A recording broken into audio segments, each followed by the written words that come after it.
Kingdom Hearts 1 was a big success that spawned a sequel which was very unique. How does Kingdom Hearts Chain of Memories hold up? Well, let's dive into it. The behind the scenes of the game is interesting, as originally fans had to wait several years in order to get Kingdom Hearts 2. So in the midst of waiting, Chain of Memories was announced to be the next game in the series that would be a bridge from 1 and 2. The special part about this was that the game was actually going to be on the Game Boy Advance, which is notable only because some were not expecting this. At the time, Square games were mainly on PlayStation consoles. Plus, this was also after the merger just took place between Square and Enix, forming into Square Enix. So as we could see, a lot was happening during the time of development for the game. One other thing that took place was that Square Enix actually outsourced development to Jupiter in order to help out with the workload, since of course KH2 was also in development at the time. Chain of Memories in the end came out on Game Boy Advance, and was received well by fans, however questions persisted for years as to why it was not released on PlayStation 2, the console that the first game was on. This was also realized when players who did not play Chain of Memories played 2, and let's just say they had many questions regarding what was going on. It's honestly a shame because, as we will get to, the game has some nice story stuff going on, and the fact it was missed out on by some is rough. The game has this charm that still holds up. This is mainly talking about the graphics with how they had the sprites. The art for the sprites is so cool. Square Enix, however, did have a fix for this. A little bit after KH2 came out, they decided to do a 3D remake for the game on PS2 so fans could have a chance to play it. This version of the game was then used in later collection ports, so if you like the GBA version, sadly it's not in collections at all, which is a shame honestly. I really like the art of the GBA version and the overall look of the 2D stuff, but at the end of the day, it was remade in order to bring people to this chapter of the story. Though fans at the time who did not have a GBA had to wait several years to even play it. KH2 was out by the time the remake of Chain of Memories came out. It came out in Japan in March 2007, and then North America in 2008. The issue with this is that the PS2 version did not come out in other territories, which means some had to wait until the 1.5 collection in order to play it. Keep in mind that the 1.5 collection originally came out in September 2013, so some had to wait many years to finally play it. That is the behind the scenes of the game. So let's dive into the game itself. The version that I'll be covering is the one on the PS4 collection as a part of 1.5 and 2.5. The game itself is a sequel to the first Kingdom Hearts game, and it's a card-based action role-playing game. Despite not having a number in the title, the game is important to the overall story, and skipping will result in certain things not being clear later on, so keep this in mind. The story of the game starts right where the first game ended, with Sora, Donald, and Goofy running in the field. They eventually meet someone in a hooded coat who says some interesting stuff. Lured by this, the trio end up in a castle known as Castle Oblivion, and this is not good because the second they entered the castle, they forgot all their abilities. Well, that's a way to reset the characters to level 1. The person in the hooded coat gives Sora a deck of cards which was made from Sora and his friends' memories. They also tell him that everything encountered in the castle is from the memories. During Sora's time in the castle, he finds out that the ones in the coats are part of a group known as the Organization. These members have some plans of their own, let's just say. Along the way, we also get introduced to a girl who loves drawing a lot, this being Namine. And with this set, that is the setup to the game. Seeing how this game is based off memories, it's nice seeing the characters from 1 again. One notable thing, however, is that there is basically no voice acting in the Disney worlds. It only happens during certain areas like Castle Oblivion. This is more than the GBA, since of course the GBA version did not really have much at all. With this set, let's get into the gameplay. As mentioned, once you get into the castle, Sora forgot all of his abilities and magic. Instead, they are replaced with cards. And when I say replaced, I mean basically everything, even physical attacks with the Keyblade. To enter a battle, all you have to do is encounter an enemy and it'll transition into a battle arena. Something new for this game. To attack, use a card, each one having a different number from 0 to 9. Only one entity can use a card at a time, so you don't have to worry about multiple enemies attacking at once. When you use a card,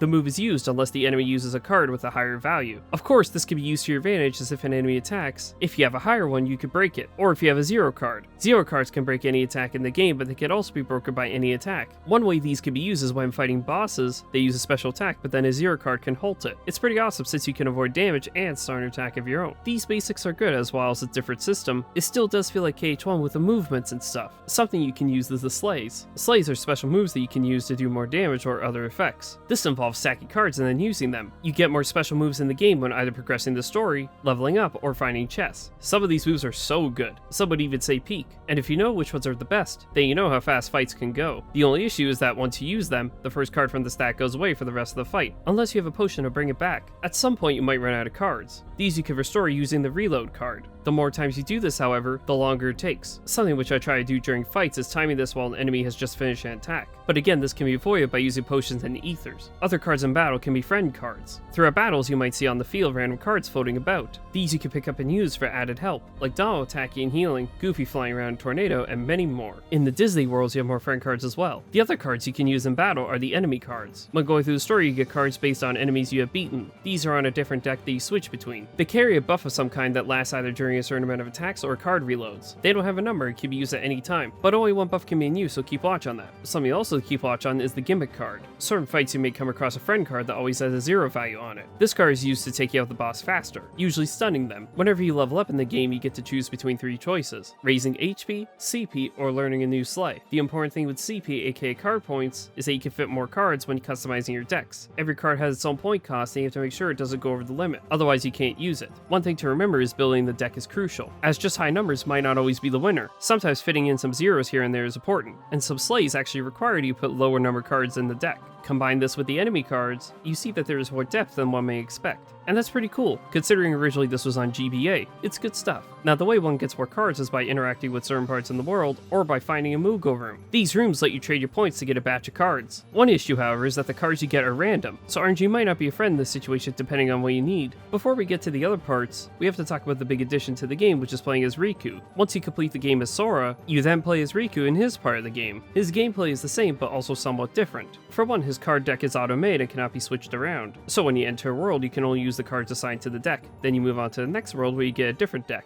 Somewhat inconvenient, because one thing I give credit with Sora's route is that you can move around cards in the deck, like where you want to put zeros or cure cards or whatever. You just don't have the option here. One thing you do get is a lot of enemy cards, since you don't have to worry about card points with Riku. Instead, when you level up, you get to choose between HP, attack power, and darkness boost. Darkness boost helps with Riku being in dark mode longer. This lets him attack faster and stronger, while also using the powerful slates that he has. Even though you cannot get more slates and only have a select amount, these are really powerful. Just again, have to make it work with the deck that you have in that world. To actually get dark mode, you have to break enemy cards, and the higher value cards you break, the closer you get to activating it. The main source of healing, however, has changed. The main way is using the Mickey friend card, which also stuns enemies. Now I love this, as with the ending of KH1, you do see Riku on the other side with him. But I cannot lie, having him as the main source of healing can have its moments. Whenever you use the card, he does take a couple seconds before actually doing the move, so you better hope that during boss fights mainly, that there are no 0 cards in play or really high value ones. It's something that can be managed if you know what you're doing, but it is a challenge to keep watch on. The last thing I will mention is the duel system. If you play a card that has equal value to the enemies, you get locked in a standstill where if you play higher cards enough times before timer runs out, you get to do a special move for extra damage. Like before, I won't go into story stuff, but the one thing I give credit is that Riku's mode is not as long as Sora's route. If you know what you are doing, you legit go through the route fast since each world is not long. When you have this and the gameplay stuff I mentioned before, I really enjoy going through it and getting to play as another character. Plus it brought some good memes into the series, I won't lie. When it comes to actually going around the worlds, this is where it struggles. At the end of each floor of the castle, you get to pick which world to go to next. The atmosphere very much shows that is the world you selected, plus it brings back the music from KH1, but you can tell something is different. And it's mainly the design of the worlds. It's mostly just giant squares that you go through with some jumps here and there. The good news is that this time you have a map. Considering KH1 did not have one, this was a pretty big deal, but the actual running around them is not the best. I don't think it's bad per se, but when you remember the exploring of KH1, it doesn't quite hit the same here. Each room tries to give something like that where you might recognize a landmark, but it's still in a surrounding square. These designs, you can really see it in the remake version. The original has the same design, but you can forgive it since it was on GBA, and the art of it was really pretty. Here it does seem like, yep, we're doing KH1 again, but the real challenge is the doors and RNG. In order to actually go to the next room, you have to meet the criteria. This can vary from needing a red card with the number 2 or higher, or it could be a green card with specifically the number 8. There are many different criteria you will find as you play. The issue, however, is RNG. What do I mean by this? Well, you know how you need to meet criteria in order to advance? This means you have to have that map card. These drop after each normal fight, but it's random, so you could get a bunch that are good, but none of them are actually the one you need in order to advance. Yes, it's nice getting a lot, but again, it can be tough when you're one room away from beating the world. Now the funny thing is, this is actually my main issue with the game. I don't mind the comet that much. I think it's really cool stuff.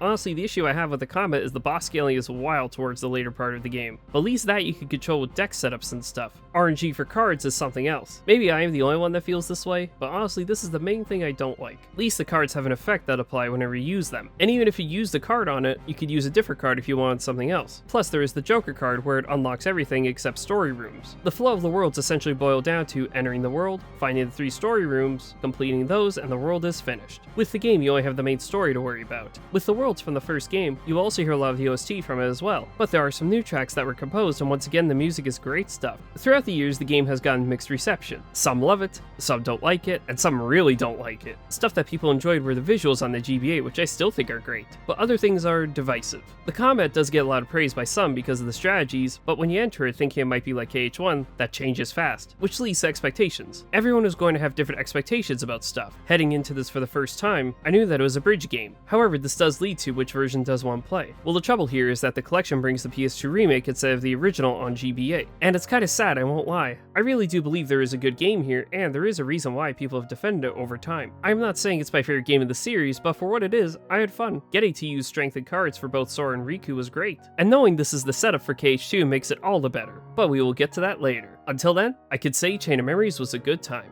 Thank you all for watching the video. If you liked this video and want to see more, check out the other videos on the channel. Thank you for watching, and I will see you on the next video.